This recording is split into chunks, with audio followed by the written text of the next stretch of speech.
네, 성경 말씀 보겠습니다. 성경 말씀은 신약 성경 히브리서 제4장 14절에서 16절 말씀입니다.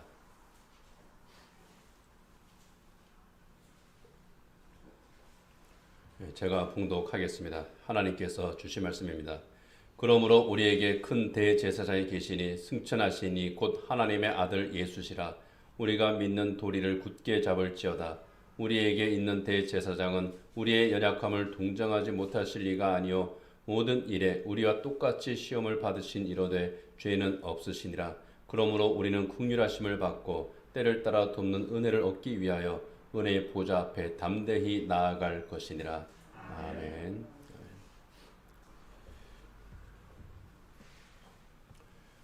1620년이니까 지금 한 400년 전이 되죠.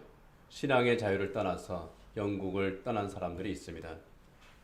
메이플라워라고 하는 배를 타고 대서양을 건너갔습니다. 11월 달에 배를 타고 건너갔으니까 참 추운 그런 계절이죠. 102명의 그리스도인들, 이 메이플라워를 타고 대서양을 건넜는데 그 가운데에서 항해하는 중에 44명이 숨졌습니다.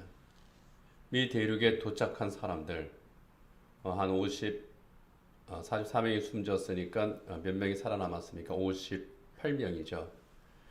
극심한 추위와 굶주림으로 또 모진 고생을 했습니다. 그곳에 또 아기들도 죽고 그런 일들이 있었습니다. 그렇지만 그들은 그 모진 고생을 하면서도 우리가 하나님께 마음껏 예배할 수 있다. 그것 하나만으로도 감사하면서 그 역경들을 이겨냈습니다. 그들을 청교도라고 하죠. 아무것도 없는 곳에서 정말 모든 것을 개척하면서 새로 시작했던 그 사람들, 누구보다도 열심히 일했고, 그리고 주일에는 하나님 앞에 온전히 예배하는 그런 기쁨을 누렸습니다. 평일에 열심히 일을 하다 보니까 자기 몸을 돌볼 겨를이 없습니다. 근데 주일이 되면은 토요일부터 준비를 하기 시작하죠. 깨끗하게 씻고, 그리고 주일 예배를 하기 위해서 모든 것을 하나하나 정리해 나갑니다.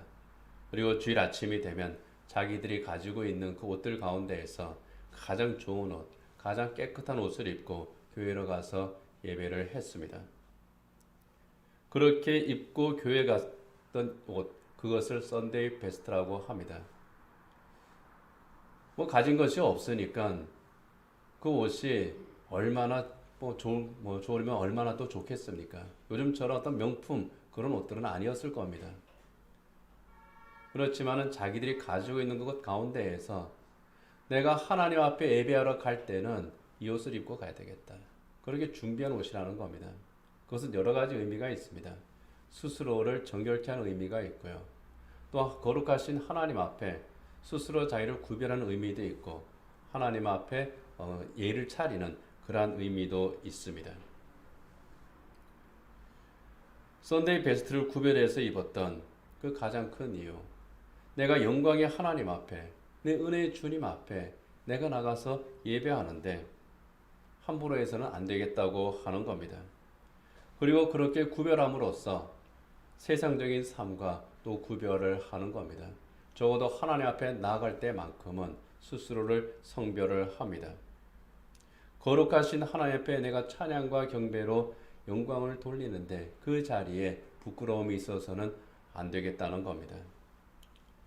그렇게 하나님 앞에 나아가는 것, 이것이 썬데이 베스트의 정신이었고, 오늘 우리가 하나님 앞에 나올 때도 여러분들이 아무 옷이나 걸치고 나오지는 않으셨을 겁니다. 내가 이것을 입고 나갈 때에 하나님 앞에 나아간다고 하는 그런 마음으로 또 따로 구별해서 입고 오신 줄 압니다. 삶의 현장에서도 마찬가지입니다.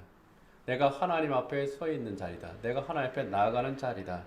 그랬을 때에 썬데이 베스트를 구별하는 것처럼, 이렇게 옷을 구별하는 것처럼 우리의 삶의 태도 또한 구별하는, 말하자면 신앙의 베스트를 또 구별하면서 살아가는 것이 거룩하신 하나님 앞에서 살아가는, 예배할 때뿐만이 아니라 날마다 우리의 삶 속에서 우리가 그 앞에 나오리 기뻐하신 은혜의 보좌 앞에 나아가는 성도들의 삶의 자리인 줄 압니다. 구약의 이스라엘 백성들 성전에 올라가서 하나님 앞에 예배를 하죠. 성소에 임재하신 하나님께 나아갑니다. 그것처럼 우리가 하나님께 예배를 합니다. 그래서 예배는 구약시대의 은혜의 보좌, 그 성수 앞에 나가는, 지성소 앞에 나가는 것처럼 우리 신약의 교회 역시도 은혜의 보좌 앞에 나아가는 겁니다. 우리가 하나님 앞에 정말 준비된 마음으로 하나님 앞에 나와서 예배할 때, 특별히 코로나 상황에서 우리가 예배의 제한을 받으면서 예배가 얼마나 소중한 것인지를 다시금 생각하는 그런 시간들이었습니다. 그런데 어느 정도 시간이 지나가다 보니까 이것도 우리가 어느 정도 타성에 또 젖어버린 것 같아요. 처음에는 우리가 주일에 모여서 예배하지 못한다는 것 때문에 굉장히 힘들어하고 괴로워하고 슬퍼하다가 이제는 익숙해지다 보니까 우리가 온라인으로 집에서도 예배할 수 있고 참 좋다. 그리고 어떤 교회는 이제 1부, 2부, 3부, 4부로 나눠서 하기도 하지만 우리 교회는 또 격주로 또 이제 한 주는 교회에서 한 주는 또 처소에서 온라인 예배로 하고 또 우리보다 더 엄격하게 지키는 교회는 지금도 온라인만으로 예배하기도 합니다. 근데 온라인으로 예배를 하다 보니까 좀 편해지는 그런 감도 있습니다. 그리고 격주로 예배하다 보니까 또 한 주 정도는 또 내가 편하게 예배하는 것에 익숙해져서 이렇게 또 주일날 준비해서 교회 가는 것이 좀 귀찮아지는 그런 것도 있을 수 있습니다. 우리 교회가 그렇다는 것이 아니라 또 이제 그러한 그 교인들이 있어서 좀 힘들다고 하는 그런 이야기를 다른 목사님들에게서 듣습니다. 주일날 하루를 하나님 앞에 나와서 예배하는 그 개념이 그러한 그 삶의 어떤 그 신앙의 태도가 많이 흔들어져 버렸다 하는 거예요. 어제 그 신문에 보니까 미국 같은 경우에는 이제 일상생활이 그 회복되는 단계에 들어섰다고 그럽니다. 그래서 회사들도 재택근무를 하던 그런 회사들이 이제 회사에 출근해서 업무를 보는 그런 체제로 바뀐다는 거예요. 그렇게 되니까 직장인들이 힘들어한다는 겁니다. 뭘 힘들어하냐 하면은 재택근무하면서 거기 익숙해져 있었는데 출근을 하게 되니까 1시간, 2시간 자동차를 타고 가서 출근을 하고 일한다고 하는 것이 힘들어진다는 겁니다. 그래서 갈등을 하고 있다. 그런 내용의 뉴스를 봤습니다. 어쩌면 우리가 예배가 다시 회복이 되면은 그런 면에서 힘들어하는 사람들도 혹시 생기지 않을까? 아니 코로나 때문에 예배 제한이 있을 때에는 아무래도 그냥 격주로 교회를 이제 가면서 한 주 정도는 편하게 할 수 있었는데 이제는 매주 교회에 나가야 돼? 이제 그러면서 그 예배에 대한 부담감, 전에는 가지지 않았던 그런 예배에 대한 부담감을 가질 수도 있지 않겠나. 그리고 예배를 한 번만 드리면 됐는데 이제는 또 뭐 오후에도 뭘 해야 되고 또 이제 부서별로 무슨 또 뭐 성경 공부나 무슨 프로그램도 또 해야 되고 왜 그렇게 또 시간을 많이 뺏겨야 되지? 그러면서 또 그것을 귀찮아하게 되는 그런 현상도 생기지를 않는가. 하나님 앞에 모여서 예배하고 성도의 교제를 나누고 또 우리가 함께 기도하고 주의 일을 감당하며 봉사하던 그런 것들이 이제는 예배 하나 드리는 것 하나만으로 만족하다가 거기에 익숙해져 버렸다가 다시금 그전으로 회복이 되는 것이 굉장히 자기 자신들에게는 힘들어지는 그런 단계의 그런 상황이 올 수도 있지 않을까. 그러한 그 염려들이 있는 것이 사실입니다.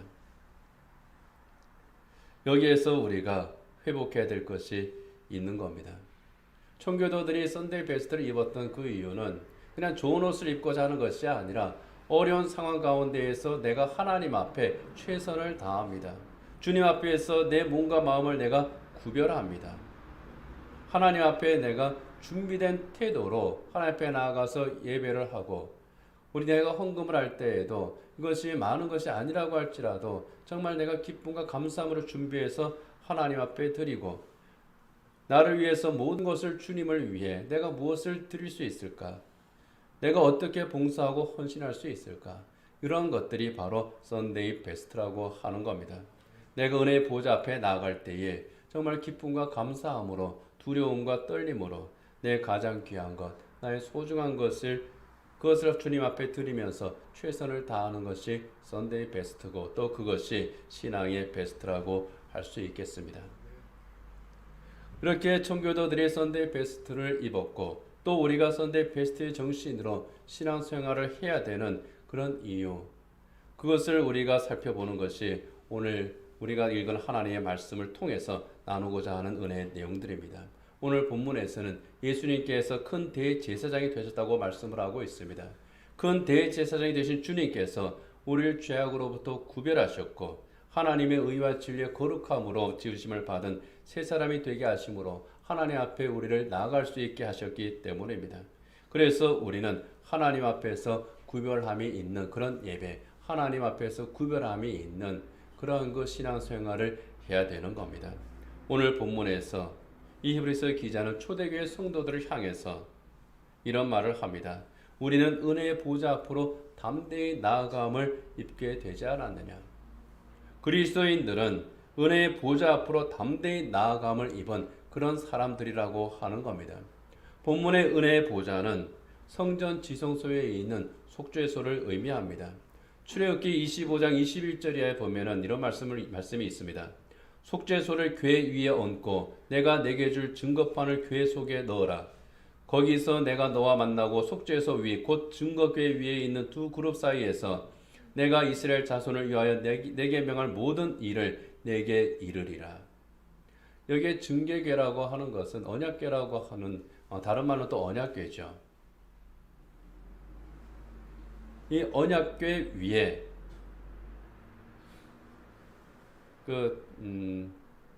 어떤 그 판 같은 것을 하나 이제 올려놓는 겁니다. 그 판을 속죄소라고 그래요. 크기가 요 강대상 위의 사이즈 크기하고 비슷합니다. 그 정도 이제 크기의 어떤 발판 비슷한 용도가 이제 발판이에요. 그것을 이제 올려놓는 겁니다. 그리고 그 위에 발판이라니까 좀 그러네요. 의자를 놓는 그 받침대, 그렇게 이제 생각하면은 제일 맞겠습니다. 그 왕좌 있죠. 왕의 보좌. 왕의 보좌를 받치는 받침대. 그렇게 생각하면은 제일 맞습니다. 언약궤 위에 그 의자 받침대를 놓는 겁니다. 근데 그 의자 받침대니까 위에다가 의자를 놔야 되잖아요. 그런데 의자를 놓지는 않습니다. 왜냐하면 하나님은 보이지 않으시는 분이시기 때문에, 그리고 하나님에 대한 어떤 형상도 만들어서는 안 되기 때문에 하나님께서 영광 가운데 거기에 임재하시고, 그리고 임재하셔서 그 왕좌 위에 앉아서 우리를 다스리신다 하는 것을 그 발판을 통해서 상징하는 겁니다. 그래서 그 위에 어떤 그 의자를 만들지는 않지만 의자 받침대로 모양으로 그것을 만들어서 언약궤 위에, 그리고 이 언약궤는 여기 증거궤 언약궤라고 한 그 이유는 그 안에 무엇이 들어있기 때문입니까?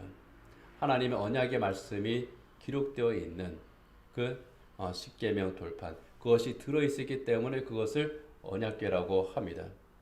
하나님의 보좌가 언약궤 위에 있고 하나님께서는 거기에 임재하셔서 하나님의 백성을 만나시는 겁니다. 그곳에서 이스라엘 백성의 제사를 받으시고 그들의 죄를 사해 주시고 또 그들에게 하나님의 말씀을, 하나님의 은혜를 또 베풀어 주시는 겁니다. 그래서 그곳을 은혜의 보좌 시은좌라고 그렇게 불렀습니다. 하나님께서 이스라엘 백성을 만나는 곳, 그리고 그 만나는 곳에 이스라엘 백성을 대표해서 나아가는 사람이 바로 대제사장입니다. 구약시대의 대제사장이 지성소에 들어갑니다. 그곳에 가서 하나님께 예배하는 제사를 집례하는 겁니다.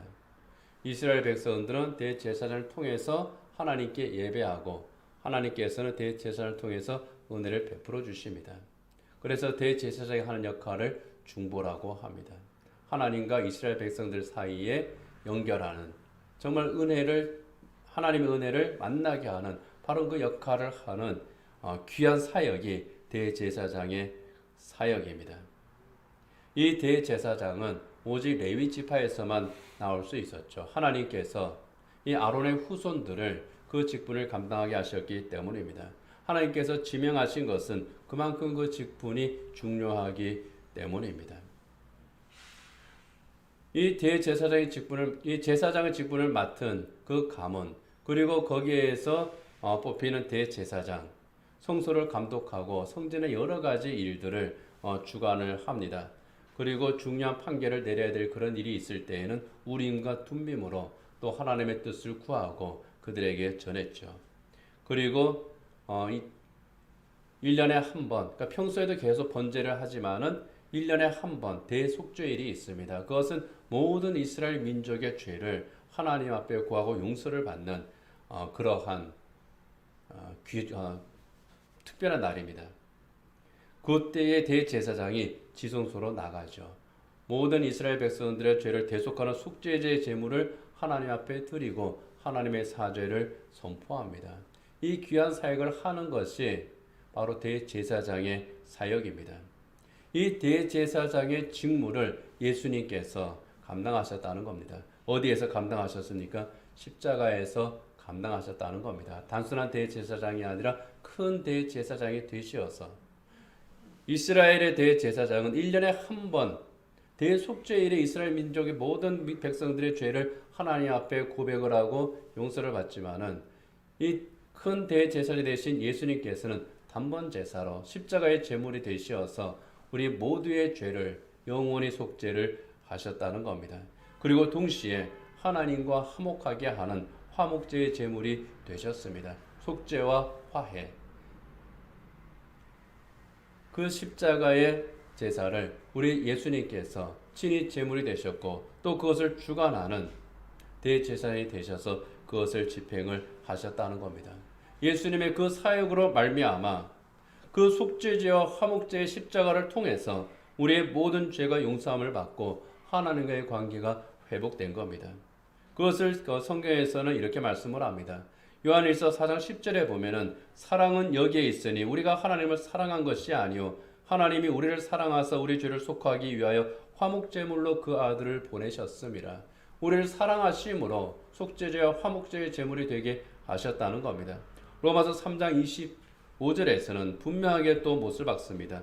이 예수를 하나님이 그의 피로써 믿음으로 말미암는 화목제물로 세우셨으니 이는 하나님께서 길이 참으시는 중에 전에 지은 죄를 관가하심으로 자기 의로우심을 나타내려 하심이니 예수님을 그의 피로써 믿음으로 말미암는 화목제의 제물로 삼으셨다. 그래서 예수님이 큰 대제사장이신 겁니다. 그리고 우리의 큰 대제사장인 이 예수님을 통해서 우리는 하나님 앞에 담대히 나아갈 수 있게 되었다고 고백을 하는 겁니다. 예수님께서 십자가에 달려 돌아가실 때에 그 성소와 지성소 사이에 가로막고 있는 그 휘장이 세로 길이가 10m가 넘는 그 휘장이 찢어져 버렸잖아요. 우리가 하나님 앞에 나아갈 수 있도록 신약시대의 성도들이 하나님 앞에 나아갈 수 있도록 우리 주님께서 그 십자가에서 그 길을 열어 주셨다는 겁니다. 영원한 대제사장이신 예수 그리스도께서 십자가에서 우리의 모든 죄를 대속하는 속죄제를 완성하셨기 때문에 하나님께서 큰 구원을 이루셨기 때문에 우리가 거리낌 없이 담대하게 하나님 앞에 그 은혜의 보좌 앞에 인간 대제사장의 도움이 필요 없이 나아갈 수 있게 된 겁니다. 우리의 대제사장은 오직 한 분이십니다. 우리는 그 영원한 대제사장이신 우리 주님 앞에만 나아가기만 하면 되는 겁니다. 히브리서 4장 14절 오늘 본문에서 이렇게 말씀합니다. 그러므로 우리에게 큰 대제사장이 있다. 그가 바로 승천하신 자 곧 하나님의 아들 예수시라. 에베소 3장 12절에서는 우리가 그 안에서 그를 믿음으로 말미암아 담대함과 확신을 가지고 하나님께 나아감을 얻느니라. 예수 그리스도에 대한 확신. 그리고 주님께서 내 죄를 대속하심으로 내가 죄를 용서함을 받았고 하나님의 자녀가 되었다고 하는 그 믿음으로 인한 담대함. 이것으로 우리는 언제든지 하나님 앞에 나아가는 겁니다. 떳떳하게 당당하게 거리낌 없이 그 무엇도 막을 수 없는 그 믿음으로 우리가 주님 앞에 나아가는 겁니다. 이 주님에 대해서 오늘 본문 15절에서는 이렇게 말씀을 합니다. 우리에게 있는 대제사장은 우리의 연약함을 동정하지 못하실 리가 아니요 모든 일에 우리와 똑같이 시험을 받으신 이로되 죄는 없으시니라. 이것은 우리 주님이 대제사장의 자격이 충분함을 우리에게 가르쳐주는 말씀이기도 합니다. 그것을 우리가 몇 가지 생각하면요. 그 첫 번째는 죄가 없으시다고 하는 겁니다. 예수님은 하나님의 아들이시면서 동시에 사람이시죠. 완전한 하나님이시면서 완전한 사람이신 분이 바로 예수님이십니다. 완전한 사람으로 예수님께서 이 세상에 오셔야만 했던 이유, 그리고 예수님께서 사람으로 오시되 완전하셔야만 했던 그 이유, 그것이 무엇이냐 하는 겁니다. 모든 인간들은 원죄를 가지고 있습니다. 그리고 죄 가운데에서 늘 죄의 유혹 가운데 살고 있고, 크든 작든 죄의 유혹에 넘어질 수밖에 없는 것이 우리 인간들입니다. 그렇지만 우리 예수님께서는 그런 것이 전혀 없으시다고 하는 겁니다. 원죄가 없으시 태어나셨음을 성령 잉태로서 우리에게 증거하셨습니다. 사람으로 세상에 오셨지만 성령으로 마리아에게 잉태하심으로써 원죄가 없는 완전한 인간으로 오신 겁니다. 그리고 이 세상에 살아가실 때에도 죄를 짓지 않으신 분이라고 하는 겁니다. 누구든지 죄를 지을 수밖에 없는데, 유혹 앞에서 흔들릴 수밖에 없는데 우리 예수님께서는 그러지 않으셨다는 겁니다. 무죄한 자로서 이 세상에 오셨고 무죄한 자로서 살아가셨고, 그렇기 때문에 우리 죄를 대속하는 제물의 자격이 있으셨고, 우리의 모든 죄를 전가받기에 충분하셨고, 그리고 또한 십자가에서 이 모든 제사를 집례하는 그러한 자격을 우리 주님께서 가지셨다는 겁니다. 아무 흠도 없고 죄도 없는 그런 속죄물이 되신 우리 주님, 인류의 죄를 대속하는 속죄제를 주관하는 대제사장이셨던 주님, 그 주님의 은혜로 우리가 구원을 받았습니다. 그리고 두 번째는 우리 주님께서는 우리의 모든 것을 아시고 또 공감하시는 분이라고 하는 겁니다.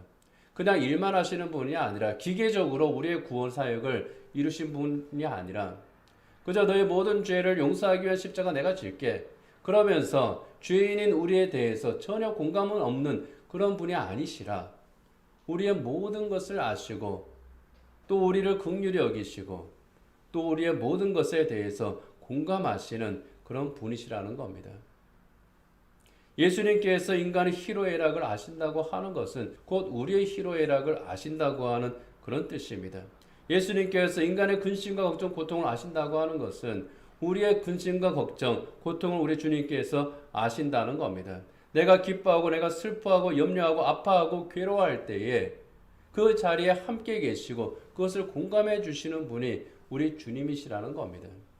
구약의 시대의 그 대제사장이 제물로 바치는 그 짐승들은 이스라엘 민족의 죄를 대속하는 의미로 산에 바쳐지지만은 그 사람에 대해서 공감하는 것은 있을 수가 없죠.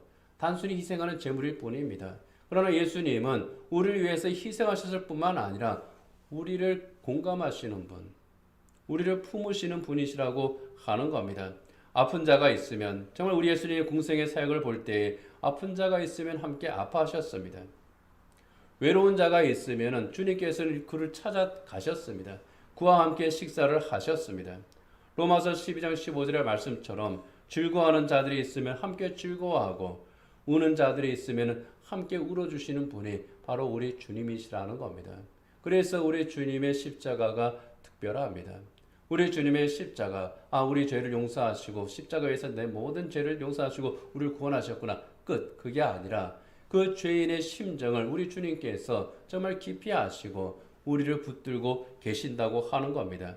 우상처럼 경배만 받는 그런 신이 아니라, 아무 감정 없이 희생만 하는 그런 제물이 아니라 직접 우리의 삶의 자리에 함께 하시는 진정한 위로자, 진정한 격려자, 그분이 바로 우리 주님이시라는 겁니다. 세 번째로 우리가 받는 시험을 아시는 분이 우리 예수님이시라는 거죠. 예수님의 공생에 시험으로 시작이 되었습니다. 광야에서 40일 동안 기도하고 나셨을 때에, 금식하며 기도하고 나셨을 때에 시험하는 자가 와서 예수님을 시험하셨죠. 이 시험하는 자는 사탄이죠. 그때부터 예수님께서는 시험을 당하셨고 공생의 사역 기간 내내 계속 도전을 받으셨습니다. 40일 금식한 후 예수님께서 받으신 그 시험들 단순하게 세 가지로 소개가 되어 있지만은 그 세 가지는 우리 모든 인간들이 받게 되는 그런 시험을 대표하는 것들입니다. 그 모든 시험과 유혹들을 우리 예수님께서는 하나님의 말씀으로 물리치셨습니다. 십자가를 지실 때까지 사탄은 계속해서 시험하고 유혹하고 도전합니다. 육체적으로 시험합니다. 사람을 통해서 유혹합니다. 권력으로 또 협박합니다. 우리가 받을 수 있는 그 모든 시험들을 우리 예수님께서 다 받으셨다는 겁니다. 우리와 같은 처지에서 시험을 받으셨고 그때마다 이겨내셨습니다. 예수님께서 시험을 받으실 때에, 예수님께서 유혹을 받으실 때에, 예수님께서 협박을 당하실 때에 예수님의 사회적 위치는 절대로 강자의 위치가 아니었습니다. 약자의 위치였습니다. 이 약자의 위치에서 예수님께서 그 모든 시험을 당하셨다는 겁니다. 그리고 예수님은 그때마다 일관되게 하나님의 말씀으로 또 기도로 그것을 물리치신 겁니다. 겟세마네 동산에서 최후의 유혹까지 물리치셨고 마침내 십자가를 지심으로 우리의 구원을 이루신 겁니다. 그런 면에서 볼 때 예수님의 십자가는 우리가 받아야 될 그 모든 시험과 싸워서 이기신 그 승리의 십자가입니다. 그래서 예수님께서는 대제사장의 자격이 충분하신 겁니다. 이러한 주님의 은혜로 우리가 은혜의 보좌 앞에 나아갈 수 있게 되었다는 거죠. 그래서 구원받은 성도들은 저 하늘나라를 향한 믿음의 길을 걸어갈 때에 우리가 언제나 바라봐야 될 것이 바로 주님께서 계신 그곳, 은혜의 보좌가 있는 바로 그곳입니다. 스데반이 순교할 때에 얼굴을 들어서 하늘을 보며 뭐라 그럽니까? 하나님 우편에 계신 주님께서 자기를 보고 계신 것을 이 스데반이 고백하잖아요. 주님을 바라보는 겁니다. 은혜의 보좌에 계신 그 주님을 바라보는 가운데에 그가 받는 시험, 그가 겪는 시련, 고난 이겨낼 수가 있었던 겁니다. 그것처럼 우리 또한 믿음의 길을 걸어갈 때에 오직 은혜의 보좌만을 바라봅니다. 그리고 담대하게 이 길을 가는 겁니다. 오늘 본문 16절에서 뭐라고 말씀합니까? 우리가 긍휼하심을 받고 때를 따라 돕는 은혜를 얻기 위하여 은혜의 보좌 앞에 담대히 나아갈 것이니라. 우리는 긍휼하심을 받는다고 말씀합니다. 긍휼하심은 주님의 자비죠. 그 자비하심으로 우리를 구원하신 겁니다. 주님이 하나님께서 우리를 선택하시고 구원하신 한 가지 이유, 그거는 우리를 긍휼히 여기심이에요. 주님의 자비입니다. 우리 하나님의 사랑, 그것만이 우리를 구원하시는, 우리를 부르시는 유일한 조건이었다는 겁니다. 그런데 하나님께서는 그 자비로 여전히 우리에게 사랑의 손길을 베풀어 주신다는 겁니다. 긍휼하심을 받고 날마다 긍휼하심 안에 우리가 있는 겁니다. 때를 따라 돕는 은혜는요, 우리가 어떤 때를 당하든지 가장 좋은 때에 가장 좋은 곳으로 우리 주님께서 우리를 도우심의 은혜를 베풀어 주시는 겁니다. 그런데 이것을 알게 된다고 하는 것이 결코 쉽지는 않습니다. 왜 내가 필요한 때에 주님의 손길이 없지? 이러한 불만이 사실은 있을 수 있거든요. 그러한 갑갑함이, 불만은 아닐지라도 그런 갑갑함이 사실은 있거든요. 우리 교회 이전해야 됩니다. 주님께서 우리가 이전할 수 있는 좋은 것 좀 짠 보여주시고 돈도 주시고 그리고 우리가 함께 딱 힘을 모아서 순식간에 타닥 가버릴 수 있는 곳이 있으면 얼마나 좋겠습니까? 그런데 솔직히 말씀드리면요, 우리 교회 돈 없어요. 우리 근처에 또 건물들 이렇게 저렇게 찾아보는데 좀 쉽지도 않습니다. 아직까지도 오리무중이에요. 그리고 또 기회가 있으면 말씀드리겠지만 이 건물도 도대체 앞으로 어떻게 될지 그것도 지금 뭐 명확한 것도 없고 모든 게 불투명한데 그 가운데서 주님이 짠 하고 보여주시면 얼마나 좋겠습니까? 적어도 제가 목사면은 주님께서 그런 거 좀 보여주시고 주님이 이런 걸 보여주십니다. 이 길로 갑시다. 제가 얼마나 능력 있는 목사고 얼마나 좋겠습니까? 그런데 참 저도 못 보고 여러분도 못 보고 그냥 우리 앞으로 어떻게 해야 되지? 지금 현재는 다 그 상태예요. 그런데 뭐라 해야 됩니까? 한 가지 감사한 것은 뭐 그래도 주님께서 우리에게 좋은 곳으로 인도하실 거야. 어떻게 보면 좀 막연하고 무책임한 것 같기도 하지만 좌우지간 그렇습니다. 그런 평안함은 있어요.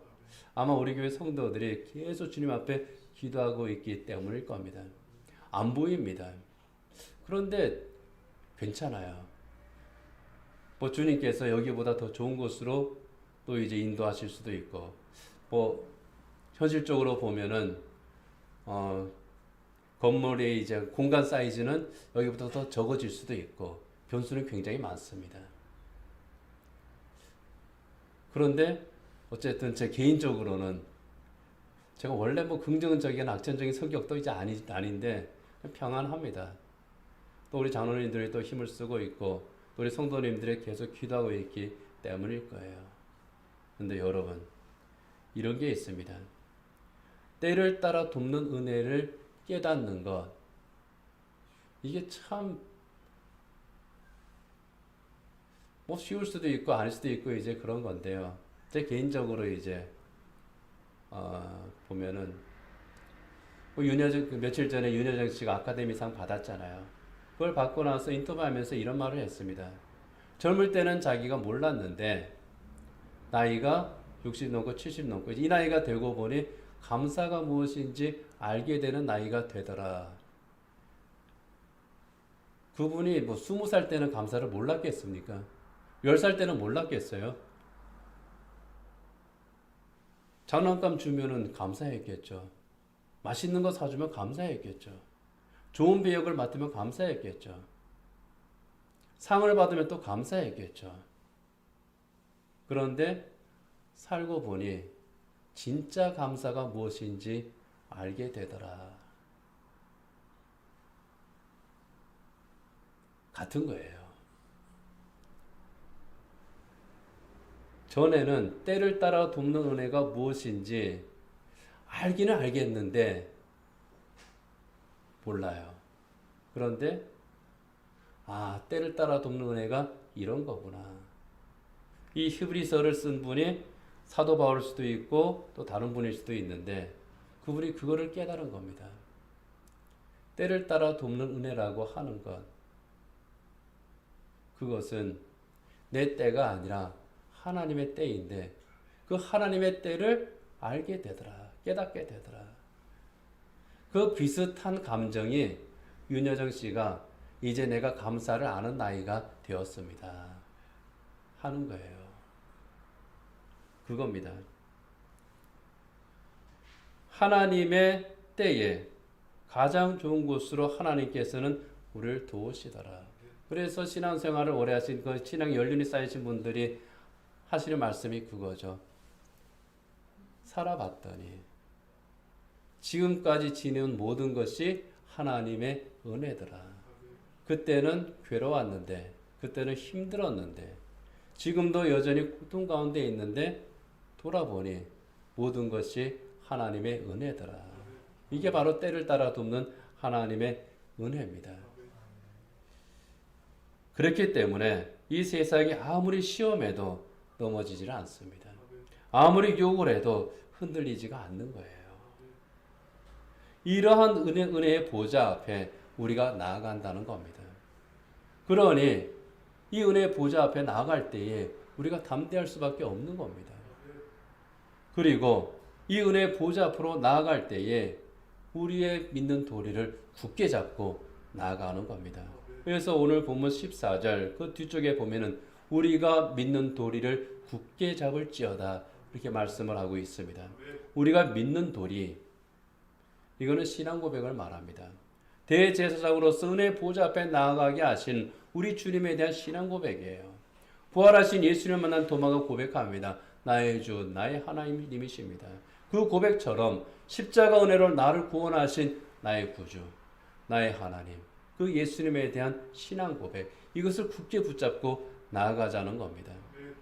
나를 위해서 십자가를 지신 주님, 나를 불러 구원하신 주님, 언제나 나와 함께 하시는 그 주님, 지금도 저 하늘에서 나를 위해 중보기도 하시는 그 주님, 다시 오실 때에 내 이름을 불러서 주님의 그 영광의 보좌 앞에 세우실 바로 그 주님, 그 주님을 붙잡고 믿음으로 하루하루 살아나가는 것을 말합니다. 구원의 복음을 굳게 잡고서요, 예수님의 제자로서 십자가의 믿음으로 살아가는 것. 날마다 주님께서 우리에게 주시는 그 말씀을 묵상하면서 주님의 음성을 듣습니다. 날마다 기도하면서 주님의 손을 잡고 우리 믿음의 순례길을 가는 거예요. 그것이 바로 은혜의 보좌 앞으로 나가는 겁니다. 주일이 되면은 예배를 통해서 은혜의 보좌 앞으로 나아갑니다. 우리가 일상에서는 삶의 현장에서 또 우리가 주님의 은혜의 보좌 앞에 또 우리가 나아가는 겁니다. 날마다 은혜의 보좌 앞에 나가는 삶을 살아가는 사람들이 바로 성도들입니다. 은혜의 보좌 앞에 우리가 나아갈 때에 우리 삶의 매 순간순간마다 주님의 긍휼하심으로 말미암아 때를 따라 돕는 그 은혜의 복을 누리는 저와 여러분이 되기를 원합니다. 기도하겠습니다.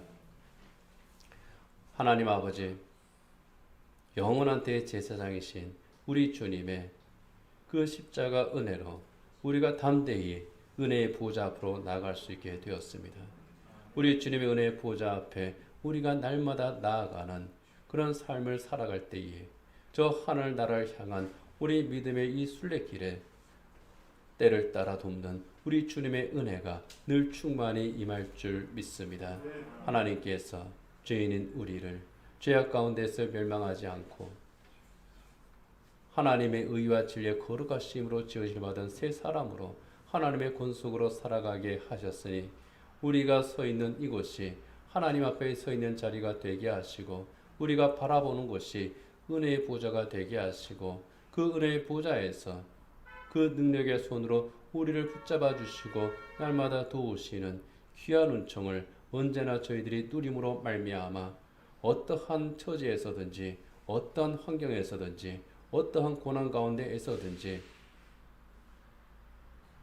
주를 향한 소망을 잃지 아니하고 늘 기뻐하며 감사하며 찬송하며 나아갈 수 있는 복된 믿음의 사람들 되게 하여 주옵소서. 예수님 이름으로 기도드립니다. 아멘.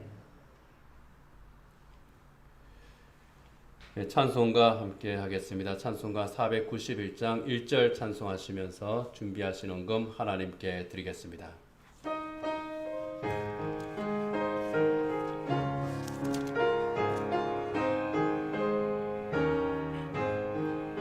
저 높은 곳을 향하여 날마다 나아갑니다.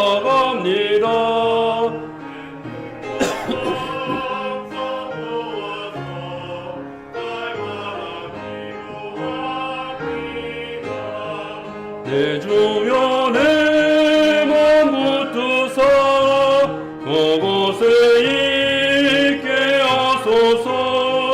그곳은 빛과 사랑이 언제나 넘치옵니다.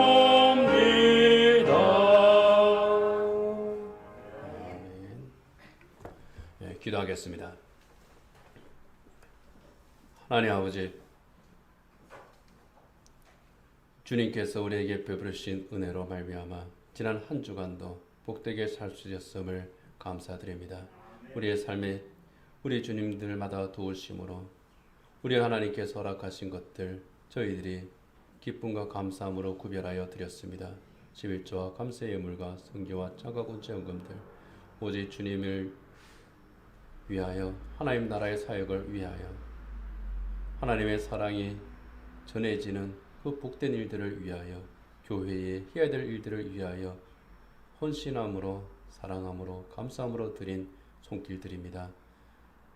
그 마음과 그 정성 기억하여 주시어서 우리 송수교회 주님의 일, 주님께서 맡기신 모든 사면들 잘 감당할 수 있게 하여 주시옵시고 물질의 부족함으로 저희들이 곤란을 겪지 않게 하여 주시옵소서. 성도들 살아가는 삶의 현장 우리 주님께서 또 날마다 도우시기를 원합니다. 어려운 시절, 힘든 시절이지만은 주님께서 저들을 붙들어 주시어서 낙심하지 않게 하시고 어려움이 있을지라도 극복하게 하시고 앞이 막혔다고 하면 그것을 넘어갈 수 있는 지혜를 또 축복을 저들에게 허락하여 주시옵소서. 한 주간의 삶 가운데에서 우리 주의 도우심으로 기쁨과 감사가 날마다 넘치며 주 안에서 복된 성도들 되게 하여 주시옵소서. 예수님 이름으로 기도드립니다. 아멘.